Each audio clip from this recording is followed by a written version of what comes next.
एक हसीना थी बांग्लादेश की प्राइम मिनिस्टर, जिन्हें अपने ही देश को छोड़कर भागना पड़ा। और भागकर वो गई कहां? हमारे देश भारत में, देश के राजधानी दिल्ली से बहुत करीब हिंडन एयरबेस पर ही उनका प्लेन लैंड हुआ था और वो फिलहाल भारतीय सुरक्षा में है। तो सवाल ये है कि ऐसा क्या हुआ बांग्लादेश में जो वहां की आवाम अपने ही प्राइम मिनिस्टर को देश से भागने पर मजबूर कर देते हैं, वो भी उस प्राइम मिनिस्टर को जिसने बांग्लादेश के खत्म होते डेमोक्रेसी को संभाला, जिसने अपनी सरकार बनाकर देश की इकोनॉमी को भी आगे बढ़ाया, दुनिया में बाकी सभी देश के बीच बांग्लादेश को खड़े होने लायक बनाया। आखिर उस प्रधानमंत्री के साथ ही उसके जनता ने ऐसा क्यों किया? आज बांग्लादेश के ढाका की स्थिति अफगानिस्तान के उस वक्त के काबुल जैसी हो गई है जब तालिबानियों ने उस पर कब्जा कर लिया था। बस फर्क इतना है कि वो तालिबानी थे और बांग्लादेश में ऐसा करने वाले स्टूडेंट बताए जा रहे हैं। रिपोर्ट्स में सामने आ रहा है कि वहां 100 से अधिक जानें चली गई हैं, जिसमें ज्यादातर स्टूडेंट और कई पुलिसकर्मी भी हैं। और इसी के बाद शेख हसीना को वहां से अपनी जान बचाकर भागना पड़ा, जिसके बाद वहां की आर्मी ने कहा कि मैडम प्राइम मिनिस्टर ने इस्तीफा दे दिया है और अब आर्मी अंतरिम सरकार बनाएंगे और हालात को काबू करेंगे देश में। कहीं पाकिस्तान के तरह बांग्लादेश में भी तो आर्मी रूल नहीं हो जाएगा। खैर, हम आते हैं उस कहानी पर कि आखिर स्टूडेंट के अंदर ऐसा क्या आक्रोश आ गया कि वो अपने ही देश के प्रधानमंत्री के खिलाफ हो गए। तो इसकी वजह है रिजर्वेशन यानी आरक्षण। अब आरक्षण को लेकर बहस तो हमारे देश में भी होता ही रहता है, लेकिन बांग्लादेश में आरक्षण के नाम पर तख्ता पलट के पीछे पुराना इतिहास है। देखिए, अंग्रेज जाते जाते भारत को 2 भाग में बांट गए, जिसमें से एक हमारा भारत है और दूसरा पाकिस्तान। लेकिन पाकिस्तान भी 2 पाकिस्तान थे, एक तो जो आज भी है और दूसरा ईस्ट पाकिस्तान जो अपने वेस्ट बंगाल के पास है।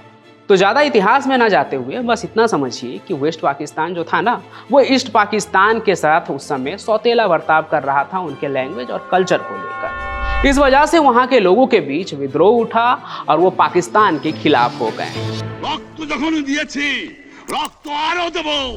भारतीय सेना ने भी इसमें ईस्ट पाकिस्तान के लोगों की मदद की और 1971 की लड़ाई में पाकिस्तान को शिकस्त देने के बाद भारत ने पाकिस्तान से ईस्ट पाकिस्तान को छीनकर एक नया देश बांग्लादेश बनाने में मदद की। इस संघर्ष में बांग्लादेश के लोकल लोगों ने भी साथ दिया था, स्वतंत्रता सेनानी बनकर, मुक्ति वाहिनी फौज में हिस्सा लेकर, जिसे भारतीय आर्मी ने ट्रेन किया था। लेकिन कुछ लोग बांग्लादेश में ऐसे भी थे जिन्होंने या तो इस संघर्ष में कोई योगदान नहीं दिया या फिर वो वेस्ट पाकिस्तान का साथ देते हैं, यानी पाकिस्तानी के साथ मिलकर अपने ही देश के लोगों को कमजोर करते हैं। और वैसे ही लोगों को रजाकार यानी गद्दार कहा गया और जिन्होंने अपना देश बनाने में, बांग्लादेश बनाने में, उसकी आज़ादी में मदद की, उन्हें इनाम मिला, सरकारी नौकरी के लिए 30% तक का आरक्षण भी मिला। लेकिन इस बात को कई दशक गुजर गए, जिस पर बांग्लादेश में विवाद ये उठ रहा था कि अब 50 साल के बाद तो इस देश में आरक्षण की कोई ज़रूरत नहीं है, क्योंकि स्वतंत्रता सेनानी अब बूढ़े हो चुके हैं और उनके बेटे बेटी जो है वो भी आरक्षण का लाभ ले चुके हैं। अब अगर उनके पोते और नाती को भी यही फायदा मिलता रहा तो ये तो हमारे लिए अन्याय हो गया। कुल मिलाकर वहाँ के स्टूडेंट को अब बराबर का हक चाहिए था। शुरुआत में छोटी मोटी विरोध प्रदर्शन हुई आरक्षण को लेकर और शांत भी हो गया। मामला कोर्ट में भी गया और वहाँ के सुप्रीम कोर्ट ने आरक्षण को खत्म कर दिया।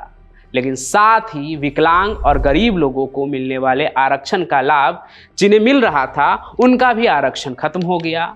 उन्होंने भी आवाज़ उठाई तो प्रधानमंत्री शेख हसीना ने कहा, हम तो आपको आरक्षण देना चाहते हैं, लेकिन जब कोर्ट ने ही आरक्षण खत्म कर दिया है तो हम क्या कर सकते हैं।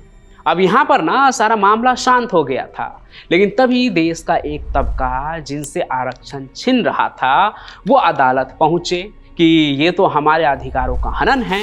वो अधिकार जो हमें देश के संविधान ने दिया था वो कैसे छीना जा सकता है।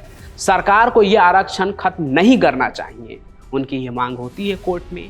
आगे फिर इसमें कोर्ट ने कहा कि सरकार का ये फैसला तो सच में गलत है, यानी कोटा खत्म करने का जो फैसला है सरकार का, आरक्षण खत्म करने का, ये गलत है। और फिर सुप्रीम कोर्ट ने ये कह दिया कि आरक्षण वैसे ही मिलते रहना चाहिए जैसे कि पहले से मिलता आ रहा है। फिर क्या, इस बात पर एक बार फिर से बवाल शुरू हो गया। यूनिवर्सिटी के स्टूडेंट सड़क पर उतर आए और कहा यह जा रहा है कि उनके इस धरने को हिंसक बढ़ावा दिया जमात इस्लाम नाम के एक ऑर्गेनाइजेशन ने, जिनका अपना स्टूडेंट विंग भी चलता है। और फिर इसी ऑर्गेनाइजेशन को मीटिंग बुलाकर शेख हसीना ने ये कहते हुए बैन कर दिया कि वो जो कर रहे हैं वो कानून का उल्लंघन है और आतंकवादियों के लक्षण हैं। कुल मिलाकर उनकी जो बात थी उसका यही मतलब निकला।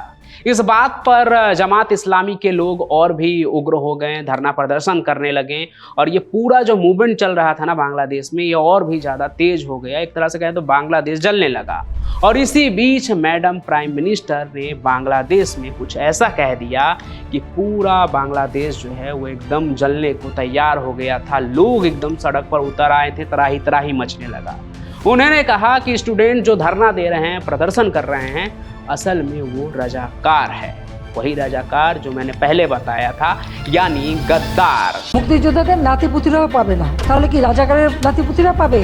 मतलब शेख हसीना ने स्टूडेंट्स को उन लोगों से यहाँ कंपेयर कर दिया जो बांग्लादेश के आज़ादी के वक्त पाकिस्तान के साथ थे, बांग्लादेश के साथ नहीं थे। शेख हसीना के इस बयान के बाद आरक्षण की मांग अब उतनी तेज नहीं थी जितना कि उनके इस्तीफे की मांग होने लगी और हिंसा इतना तेज हो गया कि सैकड़ों लोगों की जान चली गई। और फिर शेख हसीना को भी जान बचाकर वहाँ से भागना पड़ा और वो भारत आ गई। कहा जा रहा है कि अब वो यहाँ से लंदन जाएगी और वहाँ से शायद फिनलैंड। बाकी जब तक ये खबर मैं सुना रहा हूँ वो भारत में ही है और आगे क्या होता है ये खबर जो भी अपडेट आएगा वो भी मैं आपको दूंगा। बाकी बांग्लादेश में तबाही का मंजर है। आर्मी बाकी पार्टी के साथ मिलकर सरकार बनाने की बात कर रही है और बांग्लादेश का भविष्य जो है वो कहीं झूल रहा है। जो किस पाले में गिरेगा इसका अभी कुछ पता नहीं है कि वहाँ क्या होगा, उनका भविष्य क्या होगा। बाकी आपको क्या लगता है इस पूरे मामले में, वो आप हमें कमेंट करके ज़रूर बताइएगा। और चूंकि ये मामला अभी चल ही रहा है तो हो सकता है इसमें कुछ बदलाव आ जाए, शेख हसीना भी इस पर कुछ बयान दे, तो वो जो भी अपडेट होगा वो मैं आपको देता रहूँगा, कमेंट में भी और नई वीडियो में भी। बाकी इस कहानी को आप लाइक करें, ज़्यादा से ज़्यादा शेयर करें और हमारे इस चैनल को सब्सक्राइब भी कर लें। मैं पंचम प्रकाश मिलूंगा आपको किसी और सफ़र में क्राइम की किसी और कहानी के साथ। तब तक के लिए आपका बहुत बहुत धन्यवाद।